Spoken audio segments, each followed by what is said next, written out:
नमस्कार और स्वागत है एक और गहन चर्चा में।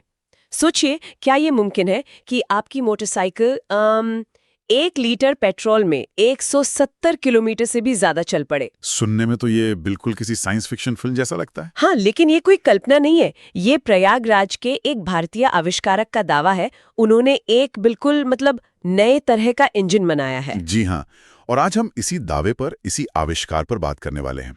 हम बात करेंगे शैलेंद्र गर्ग जी की, उनके बनाए 6 स्ट्रोक इंजन की और उनकी इस पूरी कोशिश के पीछे जो कहानी है, जो संघर्ष है, उस पर। अच्छा। और ये सारी बातचीत हमारी आधारित है एक लेख पर जिसका शीर्षक है 6 स्ट्रोक इंजन, एक भारतीय आविष्कारक की कहानी।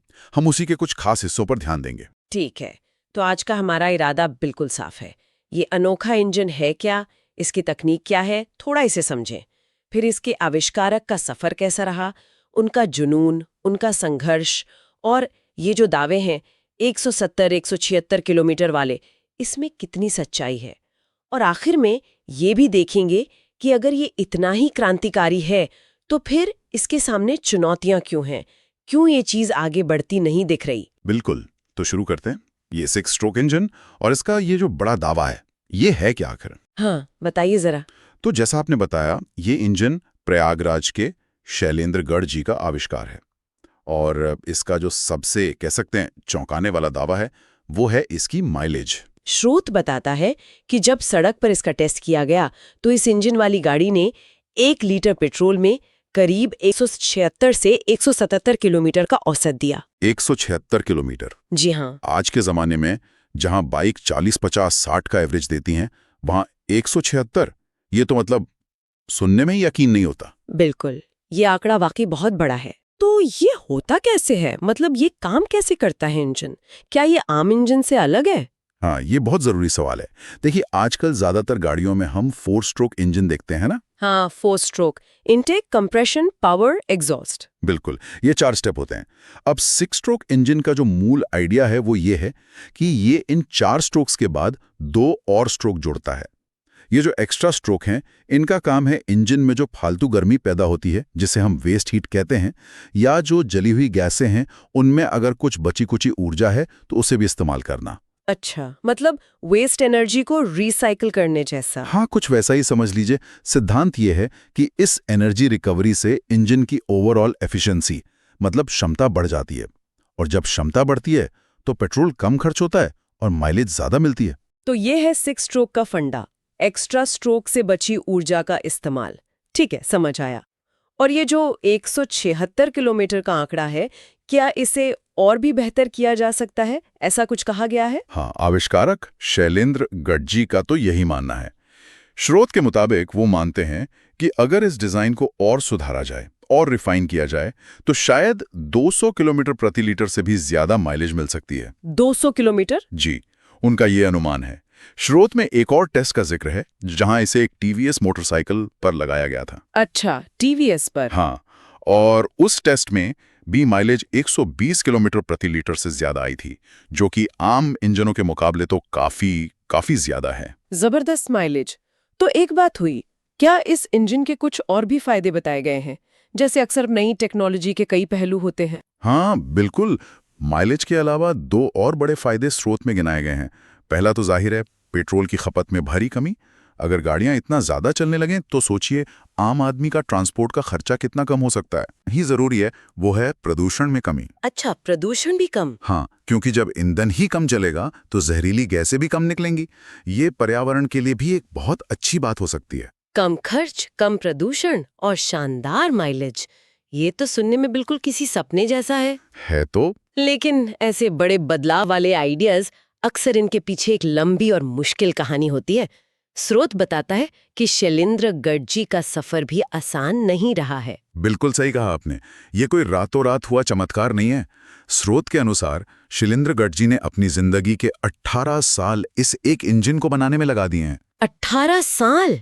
जी, आप सोच सकते हैं, लगभग 2 दशक एक ही चीज के पीछे लगे रहना। कितना सब्र और कितना ज्यादा समर्पण चाहिए इसके लिए। 18 साल तो किसी की लगभग आधी प्रोफेशनल लाइफ हो जाती है। क्या स्रोत ये भी बताता है कि इस जुनून की उन्होंने क्या कीमत चुकाई, व्यक्तिगत तौर पर? हाँ, स्रोत इस बारे में भी बात करता है। बताया गया है कि इस सपने को पूरा करने के चक्कर में उन्हें काफ़ी आर्थिक मुश्किलें झेलनी पड़ी। यहाँ तक कि उन्हें अपनी ज़मीन, जायदाद, अपने खेत तक बेचने पड़े। अपना सब कुछ दांव पर लगा दिया। हाँ, इससे पता चलता है कि उन्हें अपने आइडिया पर कितना गहरा अटूट विश्वास था। वो अपना सब कुछ लगाने को तैयार थे। ये सिर्फ कोई शौकिया प्रोजेक्ट नहीं था, ये उनकी जिंदगी का मिशन बन गया था। और एक चीज जो मुझे इसमें और भी अनोखी लगी वो ये कि उनका बैकग्राउंड पारंपरिक ऑटोमोबाइल या मैकेनिकल इंजीनियरिंग का नहीं है। हाँ, ये भी एक बहुत जरूरी पॉइंट है। स्रोत कहता है कि शैलेंद्र गर्ग जी ने फिजिक्स, केमिस्ट्री और मैथ्स में बीएससी किया है। बीएससी? जी, बीएससी। उनके पास इंजीनियरिंग की कोई फॉर्मल डिग्री नहीं है। और ये बात इसलिए भी खास है क्योंकि आमतौर पर इंजन डिज़ाइन, उसकी थर्मोडायनेमिक्स, मैकेनिक्स, ये सब बहुत ही जटिल और स्पेशलाइज्ड फील्ड मानी जाती हैं। लोग सोचते हैं इसके लिए गहरी इंजीनियरिंग समझ होनी ही चाहिए। तो फिर क्या इस वजह से कि वो पारंपरिक इंजीनियर नहीं थे, उन्हें लोगों के शक का, शायद मजाक का भी सामना करना पड़ा? अक्सर ऐसा होता है जब कोई लीक से हटकर काम करता है। बिल्कुल। स्रोत इस सामाजिक चुनौती का साफ जिक्र करता है। उनके अपने परिवार के लोग और समाज में ज्यादातर लोग यही मानते थे कि शायद इनके दिमाग में कुछ फितूर है या ये बस अपना टाइम और पैसा बर्बाद कर रहे हैं। अच्छा। लोगों को यकीन ही नहीं होता था कि एक सामान्य पृष्ठभूमि का आदमी बिना किसी बड़े इंजीनियरिंग कॉलेज की डिग्री के इंजन रिसर्च एंड डेवलपमेंट जैसे मुश्किल और महंगे काम में कुछ कर सकता है। वो ये कैसे कर सकता है वाला एटीट्यूड था। ये तो बहुत मुश्किल होता होगा। जब अपने ही लोग साथ न दें तो हिम्मत बनाए रखना बहुत कठिन हो जाता है। ये दिखाता है कि जो जमीनी स्तर के इनोवेटर्स होते हैं उन्हें सिर्फ तकनीकी या पैसों की दिक्कतें ही नहीं झेलनी पड़ती, बल्कि सामाजिक और मनोवैज्ञानिक बाधाएं भी पार करनी होती हैं। हालांकि स्रोत ये भी कहता है कि कुछ दोस्त थे जिन्होंने उनका साथ दिया, उनका हौसला बढ़ाया।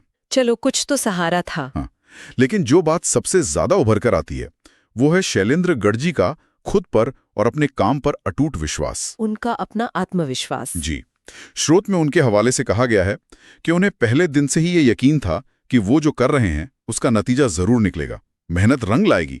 शायद यही वो अंदर की ताकत थी जिसने उन्हें 18 साल तक टिके रहने, आलोचनाएं सहने और मुश्किल हालात में भी हार न मानने की हिम्मत दी। ये विश्वास ही सबसे बड़ी चीज होती है ऐसे लंबे सफर में। तो 18 साल की कड़ी मेहनत, त्याग और इस अटूट विश्वास के बाद आज इस इंजन की जमीनी हकीकत क्या है? क्या ये तैयार है बाजार में आने के लिए, गाड़ियों में लगने के लिए? हाँ, यहीं पर कहानी थोड़ी प्रैक्टिकल हो जाती है।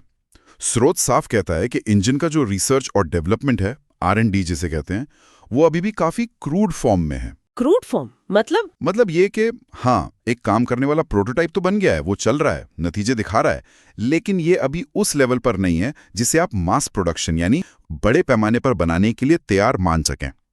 इसमें अभी और बहुत सुधार, टेस्टिंग और रिफाइनमेंट की जरूरत है। क्रूड फॉर्म और रिफाइनमेंट की जरूरत, क्या इसका मतलब है कि इसमें अभी कुछ तकनीकी कमियां हैं या इसे बनाने में कोई दिक्कत आ रही है?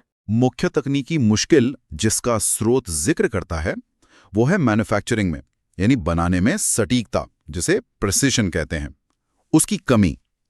देखिए, कोई भी इंजन, खासकर इतना हाई एफिशिएंसी वाला इंजन, सही से काम करे इसके लिए जरूरी है कि उसके पुर्जे बिल्कुल सटीक माप के बने। माइक्रोन लेवल की बारीकी चाहिए होती है। माइक्रोन? हाँ, माइक्रोन। स्रोत बताता है 1 मिलीमीटर का 1000वां हिस्सा, बहुत ही छोटा। इतनी ज्यादा सटीकता क्यों जरूरी है? इसलिए ताकि पुर्जे बिना ज्यादा घिसे परफेक्ट तालमेल में काम करें, लंबे समय तक चलें और अपनी पूरी क्षमता से काम करें। अच्छा, और ये माइक्रोन स्तर की सटीकता हासिल करने में क्या दिक्कत आ रही है? स्रोत के अनुसार शैलेंद्र गर्ग जी जिन लोकल वर्कशॉप्स या फैक्ट्रियों में इंजन के पुर्जे बनवाते हैं, वहां मिलीमीटर लेवल का तो ध्यान रख लिया जाता है, पर माइक्रोन लेवल की प्रिसिजन लाना बहुत मुश्किल है। उसके लिए बहुत एडवांस और महंगी मशीनें चाहिए होती हैं, जैसे हाई प्रिसिजन CNC मशीनें, और खास स्किल भी चाहिए होती है। ये सब शायद उनके पास आसानी से उपलब्ध नहीं है। और अगर ये सटीकता ना मिले तो इंजन पर क्या असर पड़ता है? स्रोत एक उदाहरण देता है कि इंजन में फालतू की आवाजें आ सकती हैं, जैसे टैपिट की आवाज। टैपिट की आवाज, ये क्या होती है? आसान भाषा में समझे तो इंजन के अंदर जो वॉल्व सिस्टम होता है, उसके पुर्जों के बीच अगर थोड़ी ज्यादा गैप रह जाए या फिटिंग ठीक ना हो तो खटखट की आवाज आने लगती है। ये आवाज सिर्फ शोर ही नहीं करती, बल्कि इस बात का सिग्नल है कि पुर्जे ठीक से काम नहीं कर रहे। इससे इंजन की एफिशिएंसी, माइलेज और उसकी लाइफ सब पर बुरा असर पड़ सकता है। तो मतलब आइडिया कितना भी अच्छा हो, उसे असलियत में बनाने के लिए हाई क्वालिटी मैन्युफैक्चरिंग बहुत जरूरी है। बिल्कुल। यहीं पर असली चुनौती है। ये तो वाकई एक बड़ी बाधा है। एक आइडिया को प्रोटोटाइप बनाना एक बात है और उसे लगातार अच्छी क्वालिटी में बड़े स्केल पे बनाना बिल्कुल दूसरी। इस तकनीकी दिक्कत के अलावा क्या उन्हें कहीं से कोई मदद मिल रही है? कोई कंपनी, सरकार, कोई सपोर्ट? और यहीं पर कहानी का एक और जल्दी और शायद थोड़ा निराशाजनक पहलू सामने आता है। स्रोत के अनुसार इंजन की इतनी जबरदस्त क्षमता और टेस्ट में मिले नतीजों के बावजूद शैलेंद्र गर्ग जी को किसी बड़ी ऑटोमोबाइल कंपनी या किसी सरकारी एजेंसी से कोई ठोस मदद या फंडिंग मिलती नहीं दिख रही है। ये थोड़ा अजीब नहीं है, खासकर तब जब हम हर तरफ फ्यूल बचाने, इंपोर्ट बिल कम करने और प्रदूषण घटाने की बातें करते हैं। एक ऐसी टेक्नोलॉजी जो इन सब में मदद कर सकती है, उसे सपोर्ट क्यों नहीं मिल रहा? क्या स्रोत कुछ बताता है कि क्यों? स्रोत सीधे सीधे कोई वजह नहीं बताता, बल्कि एक बहुत तीखा सवाल खड़ा करता है। और ये सवाल सीधे स्रोत का है, ये हमारा निष्कर्ष नहीं है, मैं साफ कर दूं। हाँ, बताइए। स्रोत पूछता है, आखिर इस इनोवेशन को क्यों दबाया जा रहा है? इस आदमी की 18 साल की मेहनत पर पानी क्यों फेरा जा रहा है? ये सवाल अपने आप में बहुत कुछ कहता है। ये उस निराशा और शायद हताशा की तरफ इशारा करता है जो आविष्कारक महसूस कर रहे होंगे। ये वाकई सोचने वाली बात है जो स्रोत उठा रहा है। लेकिन अगर हम इस सवाल से थोड़ा हटकर सोचें, तो क्या कुछ और वजहें भी हो सकती हैं? जरूरी तो नहीं कि हमेशा कोई दबाने की ही कोशिश हो। हाँ, इस पर सोचना जरूरी है। देखिए, कई बातें हो सकती हैं। पहला, जो स्थापित ऑटोमोबाइल इंडस्ट्री होती है, वो अक्सर नई और एकदम अलग तरह की टेक्नोलॉजी को अपनाने में हिचकती है, खासकर अगर उससे उनकी मौजूदा सप्लाई चेन और प्रोडक्शन के तरीकों में बड़ा बदलाव लाना पड़े। हाँ, वो अपने कंफर्ट जोन से बाहर नहीं आना चाहते। बिल्कुल। दूसरा, किसी नए इंजन डिज़ाइन को पूरी तरह से टेस्ट करने, वैलिडेट करने और फिर बड़े पैमाने पर बनाने लायक बनाने में बहुत ज़्यादा पैसा और समय लगता है।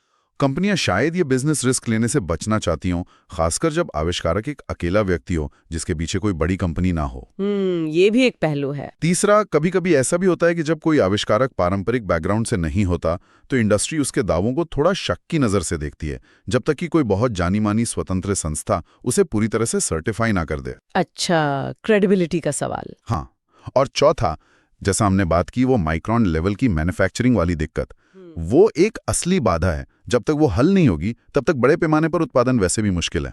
तो ये सिर्फ किसी की इच्छा या साजिश का मामला नहीं है।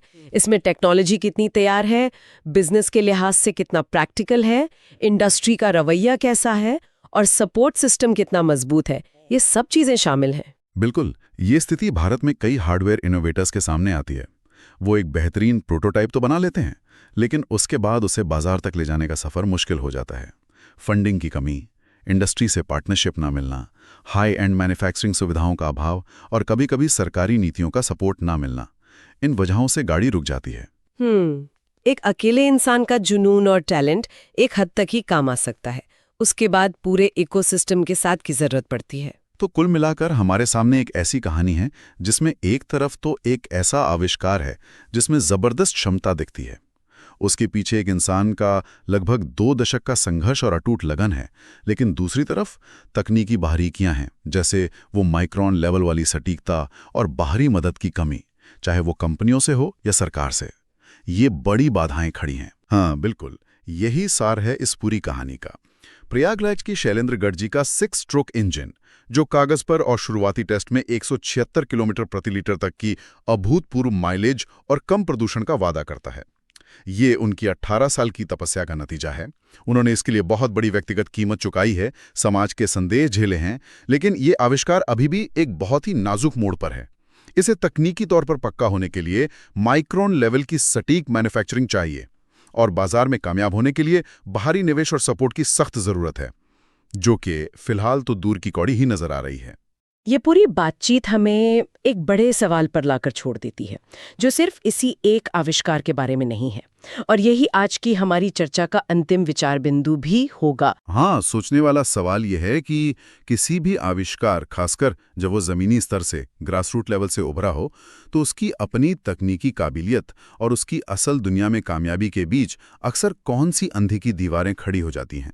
कहाँ तक एक इंसान का अपना जुनून, उसका टैलेंट, उसकी जिद किसी आइडिया को प्रोटोटाइप तक खींच लाती है, और वो कौन सा पॉइंट आता है जब बाहरी मदद, चाहे वो पैसे की हो, तकनीकी महारत की हो, बनाने की सुविधाओं की हो या बाजार तक पहुंचाने की हो, वो निर्णायक बन जाती है।